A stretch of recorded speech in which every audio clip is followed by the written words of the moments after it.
我从小就喜欢摄影，我的第一台照相机啊，现在还记得很清楚，那是一台那个80年代的一个日本品牌，叫做雅西卡啊。但是呢，那个时代的胶卷太贵，说实话呀，我也从来没拍出过什么太好的作品来，因为根本买不起胶卷。那么后来呢，记忆更加深刻的呢，则是在新华书店里看到的一套丛书，叫做《黑镜头》啊，我相信很多人都有印象。那么那里面呢，囊括了人类历史上最著名的一些经典的纪实类的新闻摄影作品。当时啊，我就被那些能够反映我们整个人类社会历史人文以及时代背景的那些照片所深深的吸引啊。那些震撼心灵的摄影作品呢，一直都深深的印在我的脑海之中。那么甚至某种程度上来说呢，也开启了我的认知世界的这个好奇心。而现在呢，进入了真正的这个信息时代，那么海量的内容呢，已经造成了这种信息过载，照片呀，这个传统的媒体呢，似乎已经淡出了我们这个时代的舞台。但是呢，反而在这个纷繁复杂的世界里，有的时候呢，一张简简单单的照片，却能够让我们安静下来啊，把思绪带往那个照片所拍摄的时间和地点，让我们再次回望和感受那个时代。尤其是一些经典的照片啊，现在已经成了某个时代或者是某个精神的象征和标签。而作为一个反映加拿大社会的博主呢，我其实一直都想通过方方面面的观察来体验这个国家，甚至开始对这个国家的历史产生兴趣。但是无奈呢，历史这个东西总是比较枯燥的。尤其是这个了无生趣的加拿大历史关注的人更是寥寥无几。所以呢，我就想到了这个角度，用10张照片来展现加拿大的历史展现加拿大的某些特点。希望这些我所选取的有代表性的一些瞬间呢，能够帮助您对这个国家、对这个社会有更多的认知。另外我选取的这10张照片，只是我自己认为最有代表性的。加拿大这个国家还有太多太多好的摄影作品，以及太多太多的视角需要我们用心的观察。好了，话不多说，我们首先进入第1张照片，这也是我最喜欢的一张，名字叫做 Wait for me, Daddy 等等我爸爸。这张照片是拍摄于1940年的秋天，在温哥华的新西敏市。照片中间的这个小男孩呢，是年仅5岁的，叫做沃伦·伯纳德他跟随妈妈呢去送别马上就要出征2战战场的爸爸。那么这个小男孩在人群中一眼就认出了爸爸，那么他挣脱了妈妈的怀抱，马上就跑向了爸爸。而那位爸爸呢，发现了自己的儿子，也微笑着伸出手，准备牵住儿子。就是这样一个普通的瞬间呢，被摄影师所捕捉并发表在第2天的温哥华本地的报纸上。那么随后呢，又被美国的生活杂志所引用自此呢，这张照片就成了加拿大历史上最有名的一张照片长长的士兵队伍，送别的妻子，尤其是那个稚气未脱的小男孩，那么这一个瞬间就要把马上参加2战的那么加拿大的社会展现得淋漓尽致。我们可以看到其中士兵坚毅的眼神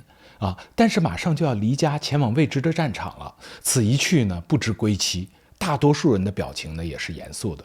而送别妻子们的眼神呢，则是满怀不舍，那么甚至略带愁容。那么伴随着队伍的前行呢，这可能是见丈夫的最后一眼了。而尤其是那对父子之间的亲情呢，看了无不让人动容。但是这张照片的背后的故事并不是一个悲剧最后还是以这个喜剧结尾。照片中的这个父亲呢，和他一同参军的弟弟呢，一起被派往了英国。那么他们曾经参加过诺曼底登陆康城战役和法莱兹包围战等重大的战役。光是法莱兹一战呢，加拿大军队阵亡就接近1500人。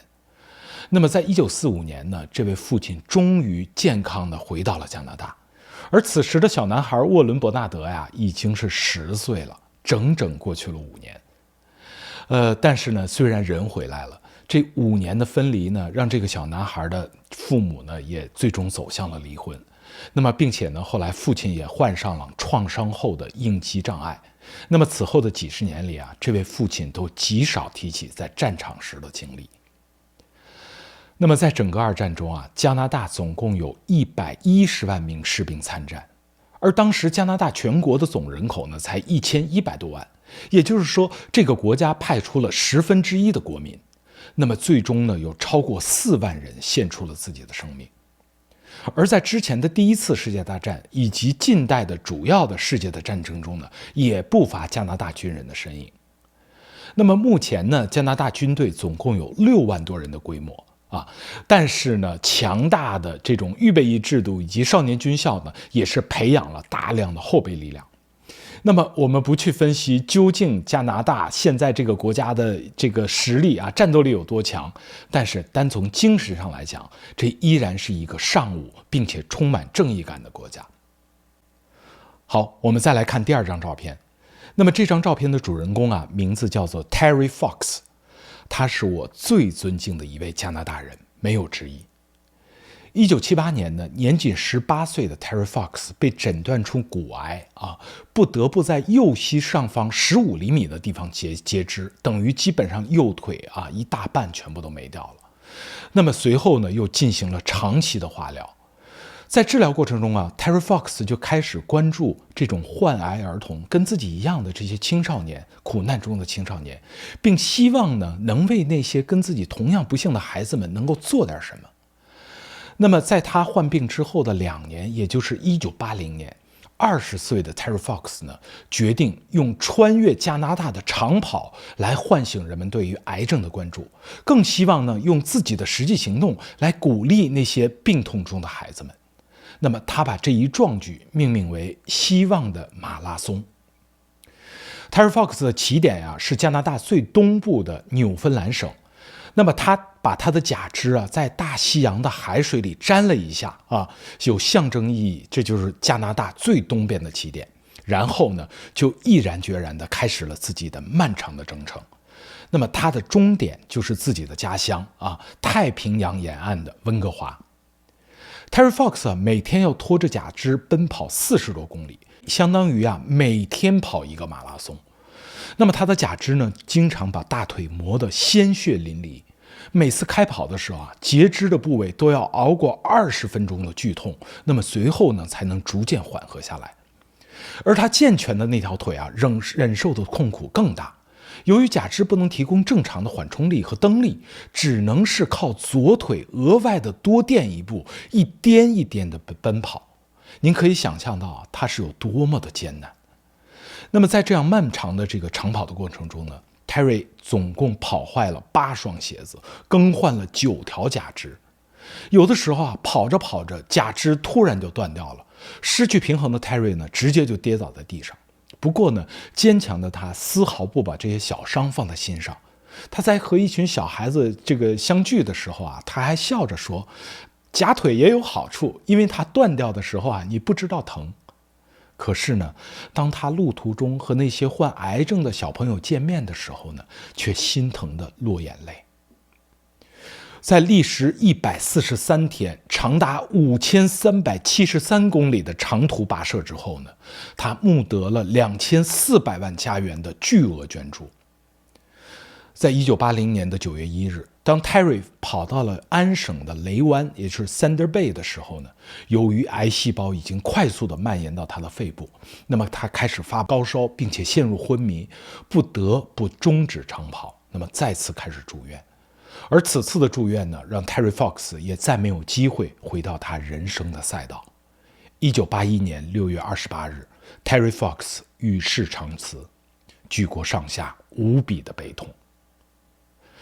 Terry Fox 的生命虽然短暂，但加拿大以及全世界的人民一直都没有忘记这位抗癌英雄，而他的精神将会被人们永远的传颂。在 Terry Fox 去世的当年的9月13日，30万的加拿大人在全国各地700多个地方参与了第一次的 Terry Fox 长跑活动。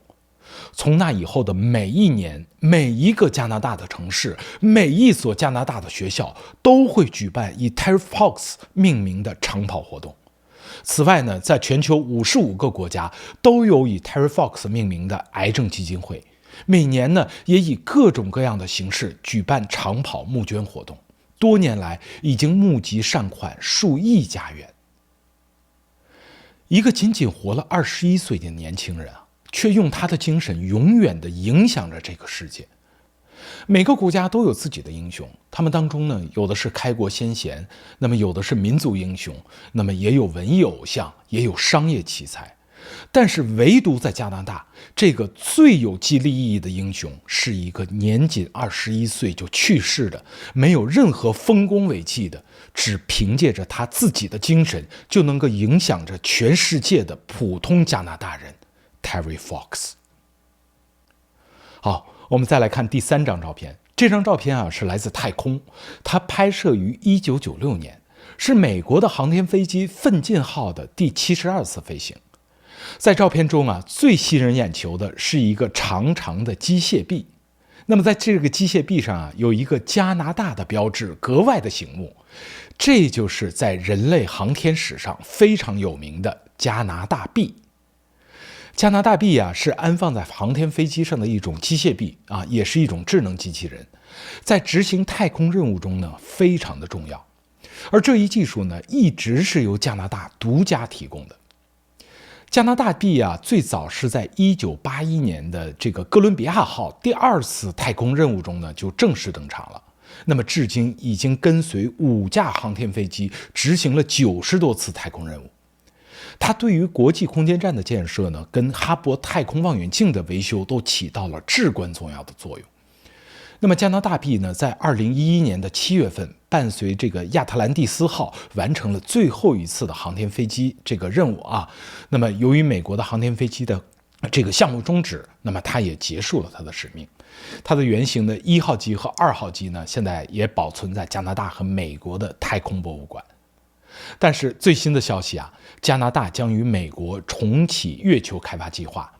那么并将于2026年首先在月球轨道上部署名叫 Gateway 的一个小型太空站。而相应的呢，第3代加拿大臂也正在加紧的研发中。我们相信不久的将来，我们就会看到有着加拿大标志的这个巨大的太空手臂将会再次出现在太空。那么加拿大臂也是加拿大科技实力的体现。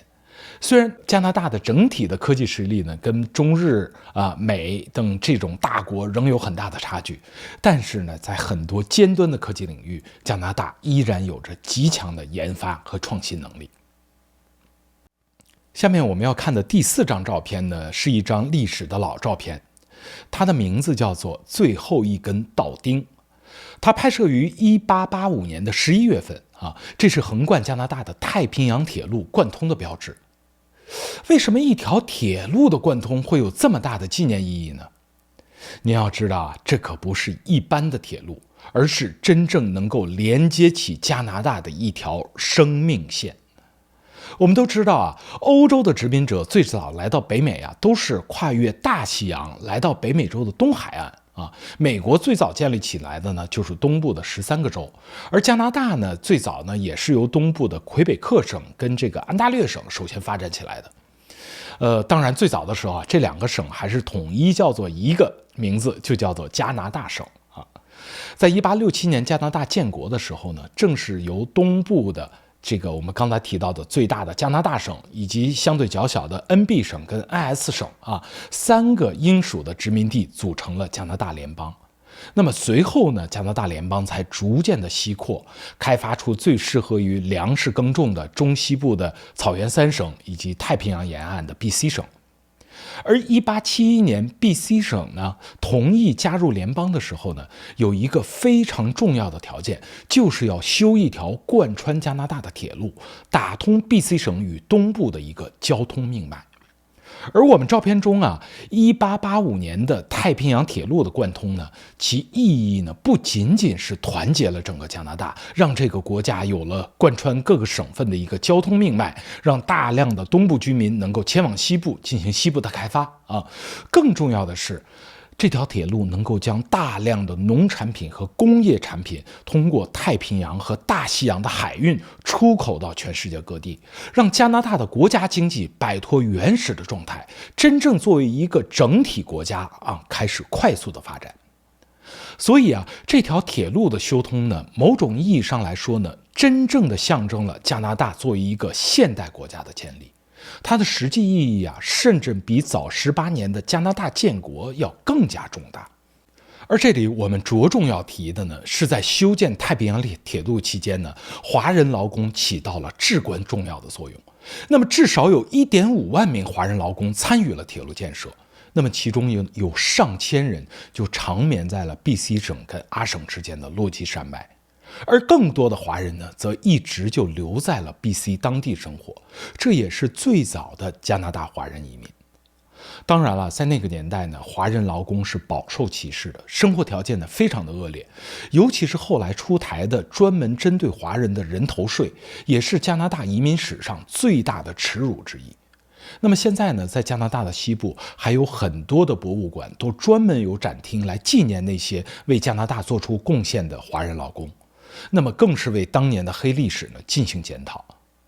但是啊，无论如何，太平洋铁路以及背后的华人劳工都在加拿大历史上永远占据非常重要的位置。好，我们进入第5张照片。那么这可能是加拿大现代历史上最有名的一张了。它拍摄于1982年啊，照片中的女性呢，就是已故的英国伊丽莎白女王，而桌子另外一端的呢，则是时任加拿大的总理皮埃尔·特鲁多，也就是现任总理小特鲁多的父亲。我们可以看到啊，英女王在签署一个文件，而这个文件呢，就是著名的加拿大1982年的宪法法令。我们前面提到过啊，加拿大这个国家的建国呢，是在1867年，当时的一个标志啊，就是1867英属北美法令的颁布啊，这也就是加拿大的第一部宪法。不过呢，当时的英国啊，仍掌握着加拿大大部分的最终决策权啊，加拿大仍被视为大英帝国的一部分。那么，直到1931年的西敏法案的推出呢，加拿大才获得了一个完全自治。但是呢，这里面还有一点啊，加拿大的宪法的最终的修改权仍然是在英国的议会手中。所以从严格意义上来讲啊，一直到1982年前，加拿大都不是一个完全独立的国家，因为它没有最关键的修宪的权利。1982年啊，在经过多年的努力之后，加拿大正式将修宪权从英国手中收回啊，并对宪法进行了修改，更名为1982宪法法令。那么其中呢，最重要的就是增加了一个叫做权利与自由宪章啊，这就是加拿大现代意义上真正的一部宪法。那么照片中呢，英女王在这个新的宪法中签字，虽然呢她仍是加拿大名义上的国家元首，但是呢这次宪法法令的一个签署呢，意味着加拿大终于完全摆脱了英国的控制，成为了一个完整意义的独立国家。所以啊，从1982年如果开始算的话，加拿大可能是人类历史上最年轻的国家之一了。我们下面这张照片啊，大家可能会有点陌生，但是呢，它却非常重要的反映了加拿大的原住民与本地社会的一个矛盾。图片中啊，这个身着迷彩衣、戴着面罩和墨镜的人呢，是一名魁北克省的叫做这个莫霍克族的原住民，而他对视挑衅的呢，则是一名加拿大的年轻的军人。那么这个事件呢，是发生在蒙特利尔市郊的一座小城，叫做奥卡啊。这个奥卡这个小城啊，世世代代都生活着一个原住民的部落，叫做莫霍克族人。但是后来呢，随着城市的发展，奥卡这座城市呢，建立了一座高尔夫球场，而莫霍克族呢，就认为这个高尔夫球场上的土地呢，是属于他们原住民的，所以呢，这块土地一直是有着纠纷。那么直到1990年，奥卡政府不顾原住民的反对呢，对高尔夫球场进行了扩建，那么打算把从这个9栋变成18栋，并且呢，要在旁边修建一个高档的公寓的一个住宅区。那么由此呢，矛盾开始升级了。莫霍克族人啊，开始架设路障，企图阻止工程车的进入，而当地政府呢，则更加的强硬。在1990年的7月11号，派出了大量的警力，发射催泪瓦斯，进行强行的拆除路障。而守卫路障的原住民呢，也不甘示弱，开始武装还击。在激战当中啊，魁北克警方一共损失了6辆警车和1台推土机。那么同时呢，1名警官也中枪身亡。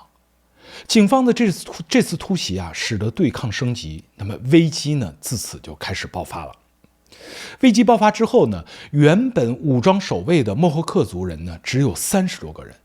但是呢人数很快的就增长到了600多人。那么来自加拿大各地的莫霍克族人呢都前来增援，甚至呢封锁了圣劳伦斯河上的一座大桥。而政府这边呢，则请求了联邦支援，有3500名军人呢和各类的装甲车辆抵达了冲突区。那么双方陷入了对峙和僵持，于是就诞生了这张著名的照片。在经过了78天的对峙和谈判之后呢，莫霍克族最终在9月26日放下了武器，那么危机呢也宣告解除。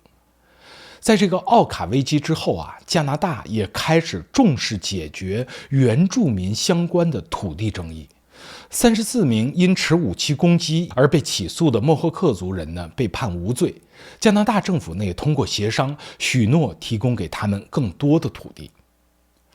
奥卡危机啊，是加拿大历史上一次重要的原住民抗议事件。那么对于原住民权益运动呢，产生了深远的影响。它不仅仅促使政府呢进行政策改革啊，推动原住民土地权益的保护，还引发了社会对于原住民问题的广泛的关注和讨论。它揭示了原住民在争取公正和尊重的过程中呢所面临的一些挑战，同时呢也展示了他们为维护文化和土地所做的坚决的努力。好，我们再看第7张照片。我们可以看到啊，是一张巨大的加拿大国旗在人群中传递。那么，但是呢，这可不是在运动场上，而是发生在加拿大魁北克省蒙特利尔市的一次集会上。为什么这张照片会如此有象征意义呢？就是因为在这张照片拍摄的3天之后魁北克省就举行了第2次的全省公投而这次公投呢，险些就让魁北克独立。最终的结果是 50.6% 的居民反对独立， 49.4% 的人支持你看就差那么一丁点了。那么就在公投的前3天全加拿大的支持统一的人民都是来到了这个蒙特利尔，举办了规模盛大的集会。那么有超过10万人聚集在蒙特利尔市中心的这个叫做加拿大广场希望魁北克不要独立。这就是非常著名的1995年的加拿大团结集会。那么一位来自加拿大安大略省温莎市的一个30岁的一个青年带来了一面巨大的国旗。这个国旗光面积就有165平方米。那么国旗一出现的广场立即引起了轰动并且在整个广场进行传递，人们高举着国旗，唱着加拿大的国歌，反对分裂，呼唤统一。魁北克省呢，由于居住了大量的法裔居民，那么早在上个世纪60年代开始呢，就爆发了大规模的独立运动，甚至还有过很多次的爆炸、绑架以及暗杀的过激行为。那么1970年呢，魁省举办了第1次的全省公投，当时呢支持独立的人占到 40%， 反对的人呢是 60%。 我可以说魁北克问题一直是悬在加拿大国家上的一把达摩克利斯之剑这也可能是加拿大历史上最大的，也几乎是唯一一个严重的历史遗留问题。但是我们今天展示的这张著名的照片可以说也代表了整个加拿大大多数人的一个想法：团结、和平是每一个加拿大人的梦想。而在这其中呢，理解和妥协是通往这个梦想的唯一道路。我们下面看到的这张其实并非是照片，而是一张呢由美国画家 Tom Freeman 所创作的一张油画。它描绘的呢是白宫被大火焚烧的场景。您可能会问为什么要选择一幅油画而不是照片？而且画的还是美国，我们不是在说加拿大吗？的确我们这期节目就是希望通过一些经典的照片所描绘的场景呢，来帮您展示加拿大一些最经典的侧面。而在加拿大的历史当中啊，我相信这个场景是绝不能够被忽略的。而那个年代啊，恰恰是没有照相技术的。美国的白宫被焚烧呢，发生是在1814年啊，是由英国军队和加拿大民兵组成的联军啊，他攻占了美国的首都华盛顿后呢，对华盛顿的主要的政治建筑，包括白宫和国会山都进行了焚烧。那么说到焚烧白宫啊，就不得不提到美加之间的1812战争，也被称作是美国第二次独立战争。美国我们都知道啊，是在1783年独立的，但是独立之后啊，大量的保皇派，也就是依然想效忠英国的人呢，就是从美国就迁出去了，直接就来到了北边的加拿大，因为加拿大呢还是属于英属的殖民地。而在那之后啊，美国就一直对加拿大虎视眈眈，希望去解放加拿大啊，也将加拿大并入美国的版图。所以啊，在1812年，那么趁着欧洲大陆英法之间打得不可开交的时候呢，美国就率先向加拿大发起了进攻。但是啊，战争并没有像美国想象的那样顺利。那么加拿大的民兵、原住民以及留守的英军呢，奋勇抵抗，战事啊非常的焦灼。那么直到1814年，欧洲战场上的拿破仑战败，英国呢得以抽出海军的力量来支援北美。所以在1814年的8月24日，英国和加拿大的联军呢攻陷了美国的首都华盛顿，并且点燃了大火。当时啊，美国的总统是麦迪逊啊，还有一系列的军政要员呢，不得不前往了马里兰州逃难。但是呢，大火呢其实仅只烧了1天啊，华盛顿就刮起了飓风啊，连大炮都被飓风卷起。那么这给英军呢和加拿大军队呢造成了一个不小的损失。而这时呢，美军以风暴拯救华盛顿为信念啊，趁机又打回了华盛顿。那么华盛顿的陷落呢，其实只持续了26个小时。所以我们开玩笑的说啊，日本当年是靠他们口中的神风才抵抗住蒙古人的攻击啊。那么美国人要不是同样因为这个风暴啊，没准今天这个华盛顿呢，也是加拿大的一个城市了。好，我们下面看第9张照片。其实这张照片呀，并不出名，但是出名的是其中那栋白色的房子，这就是加拿大最有名的文学作品《绿山墙的安妮》的诞生地。那这本书到底有名到什么程度呢？我可以说啊，它被翻译成50多种文字。那么自从1908年出版到今天将近100年的时间啊，总共发行了5000多万册，是世界历史上最畅销的书籍之一。那么仅在中国就有几十种译本，而且啊，由书改编的影视作品也是层出不穷，每隔几年就会有一个新的版本出现。这本书啊，描写的是一个长着红头发的小女孩安妮。那么从小呢，她就失去了父母，成了孤儿。那么他呢是被这个叫绿山墙农舍的一位老兄妹所收养了。那么这对老兄妹啊，本来是想收养一个男孩来帮助干农活的，可是呢却被这个不知道什么原因给调了包，结果来了一个瘦骨嶙峋、叽叽喳喳的一个小女孩。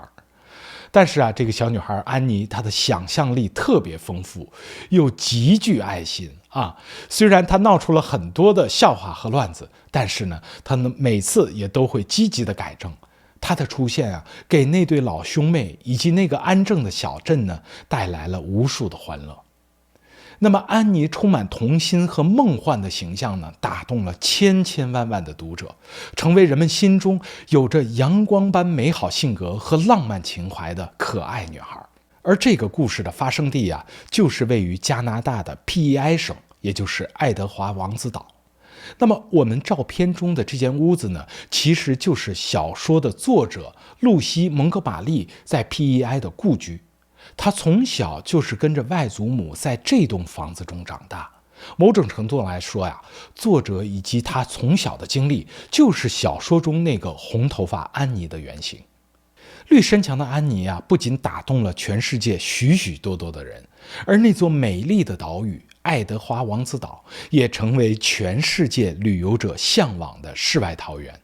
绝美的自然、淳朴的民风、简单的生活方式，或许这就是加拿大生活的最高境界吧。好，下面进入到第10章，也是我们今天最后的一张照片这恐怕是加拿大最有名的一张体育照片了。我们可以看到，这是在一个冰球运动场上我们都知道加拿大的冰球非常有名非常受人民的爱戴。那么这个国家的冰球呢，在上个世纪的前50年一直处于在世界上是绝对领先的位置。那么它垄断了几乎所有的国际赛事。